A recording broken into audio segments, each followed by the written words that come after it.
Hello friends. अपन पढ़ रहे हैं सिक्स्थ क्लास की साइंस की एनसीईआरटी बुक। इसके 9 अध्याय अपन ने कंप्लीट कर लिए हैं, जिनको आप प्लेलिस्ट से देख सकते हैं। आज अपन पढ़ेंगे अध्याय 10, जिसका नाम है गति एवं दूरियों का मापन। गति गति क्या होती है? किसी भी वस्तु की स्थिति में जो परिवर्तन होता है समय के साथ साथ, उसे हम गति कहते हैं। और गति को मापने के लिए हम दूरियों का प्रयोग करते हैं या दूरियों का मापन करते हैं। यानी कि किसी भी वस्तु की स्थिति में अगर परिवर्तन देखना है तो हमको दूरी मापनी होगी। एक स्थान से दूसरे स्थान तक जाने के लिए परिवहन के विभिन्न साधनों का उपयोग किया जाता है, जैसे कि रेलगाड़ी, बैलगाड़ी, वायुयान, अंतरिक्षयान, नाव, जहाज आदि कई साधनों का प्रयोग किया जाता है। 19वीं शताब्दी के प्रारंभ तक ये जो साधन है काम में लिए जाते थे, जैसे कि बैलगाड़ी, पैदल चलकर पशुओं, नावों, जहाजों आदि का उपयोग करते थे। और जब वाष्प इंजन का आविष्कार हो गया था तो उसके बाद नए नए साधन बनने लगे थे, जैसे सवारी गाड़ियाँ, बैलगाड़ी, ये जो मोटर गाड़ियाँ होती है या माल गाड़ियाँ, मोटर से चलने वाली नाव, जहाज आदि इस तरह के साधन बनने लग गए थे। फिर 20वीं शताब्दी के अंदर विद्युत रेलगाड़ी, एकल रेस, एक पटरी रेल और पराध्वनिक, सुपरसोनिक, वायुयान, अंतरिक्षयान इस तरह के वाहन आ गए थे। अब अपन देखते हैं मापन के मानक मात्रक। मापन का अर्थ है किसी भी अज्ञात राशि की उसी प्रकार की कुछ ज्ञात राशि से तुलना करना ही मापन होता है।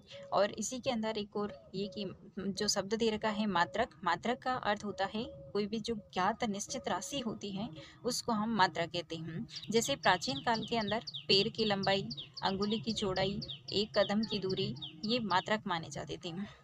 हड़प्पा सभ्यता में खुदाई से प्राप्त परिशुद्ध ज्यामितीय रचनाओं से लंबाई के बहुत अच्छे मापन का पता चलता है।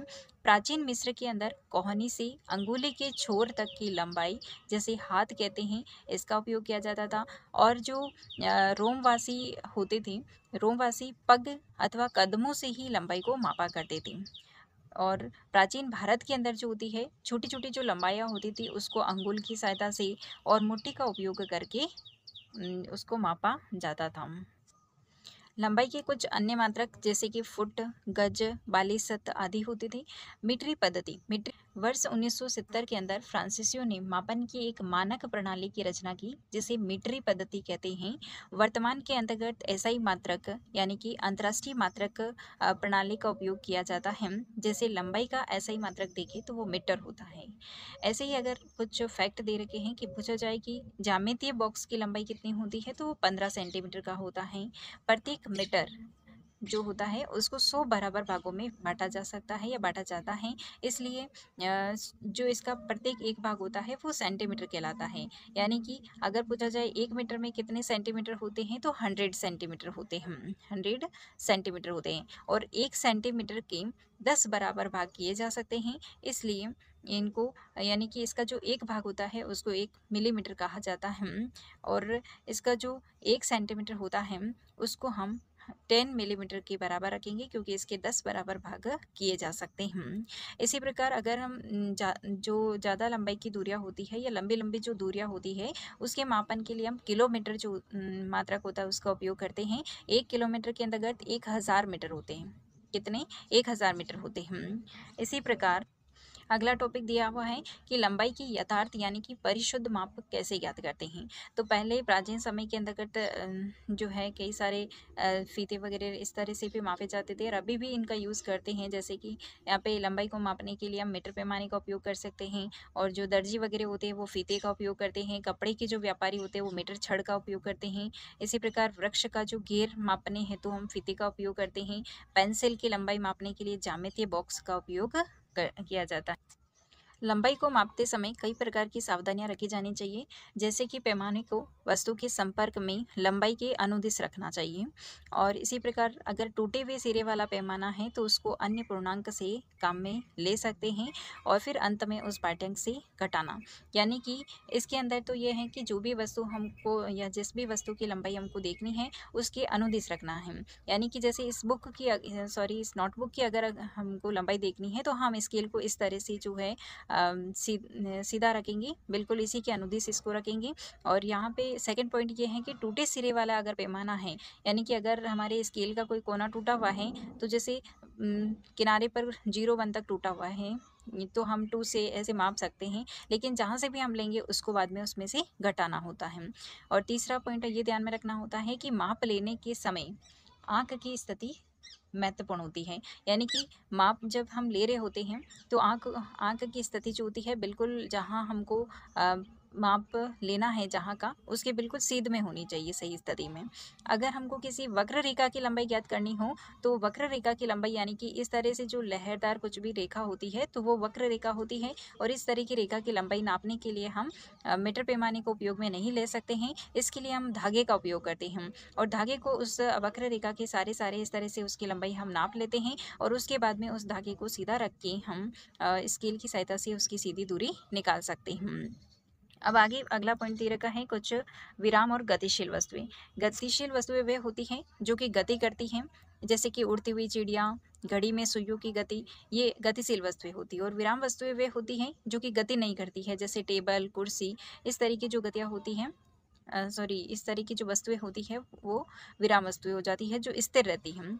आगे गति के प्रकार बताए हुए हैं। इसमें पहला प्रकार दे रखा है सरल रेखीय गति। सरल रेखीय गति वो गति होती है जो कि सरल रेखा के अनुदिश होती है। इस प्रकार की गति को हम सरल रेखीय कहते हैं। जैसे कि सीधी सड़क पर अगर किसी वाहन की गति है तो उसको हम सीधी सड़क पर अगर किसी वाहन की गति है तो उसको हम सरल रेखीय गति कह देते हैं। इसी प्रकार अगर कोई ऊपर से पत्थर गिर रहा है तो उसकी भी सीधी सरल रेखा में गति होती है। इसी प्रकार अगर किसी परेड में सिपाहियों के मार्च पास्ट की जो गति होती है वो भी सरल रेखीय होती है। और 100 मीटर की दौड़ जब करवाई जाती है तो ज़्यादातर सीधी दूरी ही रखी जाती है, तो उसमें भी धावक की सरल रेखा के अनुदिश गति होती है, तो उसको हम सरल रेखीय गति कहते हैं। देखिए फ्रेंड्स, यहाँ पे जो होती है एग्जाम्पल ज़्यादा इंपॉर्टेंट होता है। इनमें से कोई भी एग्जाम्पल दे करके पूछा जाता है कि ये कौन सी गति है, तो हमको ध्यान में रखना है कि ये सब एग्जाम्पल सरल रेखीय गति के होते हैं। अगला इसका प्रकार जो होता है वो है वर्तुल गति। वर्तुल गति यानी कि वर्ताकार पथ पे या वर्तीय पथ के अनुदिश जो गति होती है उसको हम वर्तुल गति कहते हैं। जैसे कि एक धागे को पत्थर से बांध करके हाथ से तेजी से अगर हम घुमाएं तो इस प्रकार की जो गति होती है उसको हम कह देते हैं वर्तुल गति। यानी कि एक जो धागा है उसको पत्थर से बांध देते हैं और फिर उसको हाथ से तेजी से ऐसे घुमाएं तो इस प्रकार की जो गोल गोल गति होती है वो वर्तुल गति होती। और इसके अंदर जैसे कि बिजली का जो पंखा होता है उसकी पंखुड़ियों की गति भी वर्तुल गति होती है। इसी प्रकार किसी घड़ी की सेकंड की सुई या कोई सी भी सुई होती है वो सब वर्तुल गति ही करती है, यानी कि वर्ताकार गति करती है। तीसरा टाइप यहाँ पे बताया हुआ है आवर्ती गति। आवर्ती गति जो होती है ऐसी गति होती है जिसमें जब कोई भी वस्तु एक निश्चित समय अंतराल के बाद में अपनी गति को दोहराती है तो उसे हम आवर्ती गति कहते हैं। जैसे कि लोलक की गति। लोलक की गति यानी कि अगर हम यहाँ से जो होती है लोलक, आपने देखा होगा घड़ी के अंदर लगा हुआ रहता है, या फिर अगर हम जैसे कि एक धागे से पत्थर को बांध करके लटका दें और फिर उसको एक तरफ ले जा करके छोड़ें तो वो इस प्रकार से गति करता है। यही गति आवर्ती गति होती है जो कि एक निश्चित समय अंतराल के बाद अपनी गति को दोहराती है। इसके कुछ अन्य एग्जाम्पल जैसे कि वृक्ष की शाखाओं का इधर उधर लहराना, वृक्ष की लताओं का इधर उधर लहराना, झूला झूलते बच्चे की गति, सितार की डोरियों की गति, बजते समय ढोलों अथवा तबलों की झिल्ली की गति। और ये एग्जाम्पल्स जो है सभी आवर्त गति के हैं। अब अगला जो इसका प्रकार दे रखा है वो है घूर्णन गति। घूर्णन गति जो होती है वो किसी भी एक बिंदु के चारों ओर निश्चित पथ पर होने वाली गति को हम घूर्णन गति कहते हैं। जैसे कि सिलाई मशीन के पहिए की गति और साइकिल के जो पहिए की गति है वो भी घूर्णन गति है। और लेकिन यहाँ पे ध्यान में रखना है कि जो सिलाई मशीन होती है उसकी जो सुई की गति होती है, यानी जब टाका दिया जाता है तो सुई जो होती है ऊपर नीचे जो गति करती है उसको हम घूर्णन गति नहीं कहते हैं, वो गति है आवर्त गति। यानी कि जो लोलक की गति वैसी ही गति होती रहती है, उसके अंदर एक निश्चित समय अंतराल के बाद दोहराई जाती है, तो वो गति जो होती है आवर्ती गति हो जाती। इसी प्रकार अगर हम लुढ़कती हुई गेंद में देखें तो लुढ़कती हुई गेंद जो होती है एक तो खुद भी स्पिन करती रहती है और एक साथ में ही वो सरल रेखा के अंदर जिस तरफ उसको फेंका जाता है तो वो सरल रेखा के अंदर भी गति करती है। तो इसके अंतर्गत एक लुढ़कती हुई गेंद में दो प्रकार की गतियाँ होती हैं, एक तो घूर्णन गति होती है और एक सरल रेखीय गति होती है। समय के साथ किसी भी वस्तु की स्थिति में जो परिवर्तन होता है उसको हम गति कहते हैं, तथा स्थिति में जो परिवर्तन होता है उसको हम दूरी मापन के द्वारा ज्ञात करते हैं। तो फ्रेंड्स, ये अपना चैप्टर कंप्लीट होता है। अब इसके कुछ अभ्यास प्रश्न पीछे दिए हुए हैं वो अपन देख लेते हैं। ज़्यादातर हमारे जो इम्पोर्टेंट क्वेश्चन है वो है बहुविकल्पी जो प्रश्न हैं वो होते हैं, लेकिन यहाँ पे जैसे रिक्त स्थान वाले और जो छोटे छोटे फैक्ट दिए हुए हैं वो भी हमारे लिए इंपॉर्टेंट है। तो यहाँ पे पहला जो क्वेश्चन दे रखा है वो रिक्त स्थान वाला है। इसके अंदर कुछ रिक्त स्थान दिए हुए, जैसे 1 मीटर में कितने सेंटीमीटर होते हैं, तो हमें पता है कि 100 सेंटीमीटर होते हैं। 5 किलोमीटर में कितने मीटर होंगे, तो 1 किलोमीटर के अंदर 1000 मीटर होते हैं। तो 5 किलोमीटर में कितने हो जाएंगे, 5000 मीटर होते हैं। झूले पर किसी बच्चे की गति कौन सी गति है, तो झूले पर बच्चा इस तरह से बच्चे की गति जो होती है वो इस तरह से होती है, तो वो आवर्ती गति या दोलन गति का उदाहरण है। किसी सिलाई मशीन की सुई की गति, तो सुई की गति अभी हमने देखा था कि सुई की गति आवर्त गति या दोलन गति होती है, जबकि जो उसके पहिए की गति होती है वो घूर्णन गति होती है। किसी भी साइकिल के पहिए की गति कौन सी गति होती है, तो वो चक्रीय गति या फिर घूर्णन गति होती है। अगला जो क्वेश्चन है वो है कि लंबाई को उसके बढ़ते हुए क्रम में लिखिए। कुछ लंबाइयाँ नीचे दी हुई है, उसको हमको बढ़ते हुए क्रम में लिखना है। जैसे यहाँ पे दिया हुआ है 1 मीटर, 1 सेंटीमीटर, 1 किलोमीटर और 1 मिलीमीटर दिया हुआ है, तो इसको बढ़ते हुए क्रम में कैसे लिखेंगे। देखिए, दूरी का सबसे छोटा मात्रक जो होता है यहाँ पे मिलीमीटर है, उसके बाद में सेंटीमीटर होता है, फिर मीटर होता है और फिर किलोमीटर होता है। क्योंकि यहाँ पे सब में एक एक ही है, तो इनको पहले ये सबसे छोटा जो मात्रक है वो सबसे पहले आ जाएगा, फिर उससे बड़ा, फिर उससे बड़ा और फिर सबसे बड़ा, तो ये बढ़ते हुए क्रम में हो जाएगी। ठीक है, ये क्वेश्चन सबसे ज़्यादा इंपॉर्टेंट है क्योंकि इसी तरह के क्वेश्चन आजकल ज़्यादातर आते हैं अरेंज करने के अंदर। अगला जो क्वेश्चन है, किसी व्यक्ति की लंबाई इतनी मीटर दे रखी है, यानी 1.65 मीटर है, इसे सेंटीमीटर में और मिलीमीटर में चेंज कीजिए। देखिए फ्रेंड्स, एक जो सेंटीमीटर होता है उसमें, यानी कि उसको चेंज किस, यहाँ पे मीटर दे रखा है तो हमको सेंटीमीटर में उसको चेंज करना है। हमें पता है कि 1 मीटर के अंदर 100 सेंटीमीटर होते हैं, तो इतने मीटर के अंदर कितने सेंटीमीटर हो जाएंगे, तो इस ये जो संख्या है उसको हम 100 से मल्टीप्लाई कर देंगे तो हमारा आंसर आ जाएगा। यानी कि 1 मीटर बराबर 100 सेंटीमीटर है, तो इसको जब हमको 100 का निकालना है तो हम क्या करेंगे, 100 का निकालने के लिए 1.65 से इसको मल्टीप्लाई कर देंगे तो ये आंसर आ जाएगा।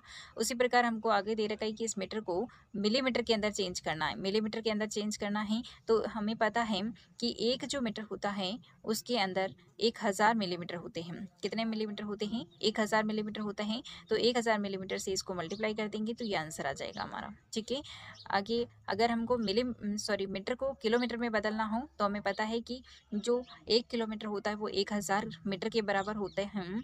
यानी कि अगर हम 1 मीटर को निकाले बार, तो 1 मीटर को निकालेंगे तो ये 1000 इसके नीचे चला जाएगा, तो यहाँ पे 1 मीटर बराबर हो जाएगा 1 किलोमीटर बटा 1000। ठीक है, अपॉन 1000, 1 किलोमीटर अपॉन 1000। और फिर इसका एग्जाम्पल, जैसे कि इतनी मीटर दूरी अगर है तो उसको हम मीटर में दे रखी है, उसको किलोमीटर में कैसे चेंज करेंगे, तो किलोमीटर में चेंज करने के लिए उसमें अपॉन में 1000 का भाग देना पड़ेगा। तो ये जो संख्या हमको दे रखी है उसमें अपॉन में 1000 कर देंगे, तो ये 3 जीरो है नीचे, तो ऊपर 3 संख्या के पहले पॉइंट लगाना होगा। तो ये चैप्टर हमारा कंप्लीट होता है फ्रेंड्स। और इसी तरह से हमने जो होती हैं पहले वाले अध्याय सारे कंप्लीट कर लिए हैं, तो आप उनको प्लेलिस्ट से देख सकते हैं। और अगर आपको इस नोट्स की अगर पीडीएफ वगैरह चाहिए तो आप टेलीग्राम को ज्वाइन कर सकते हैं, वहाँ पे मैंने पीडीएफ अपलोड कर दी है, तो आप देख सकते हैं। और चलिए फ्रेंड्स, अगले मिलते हैं नेक्स्ट चैप्टर के अंदर और नेक्स्ट वीडियो के अंदर। और thanks for watching this video. जय हिंद, वंदे मातरम।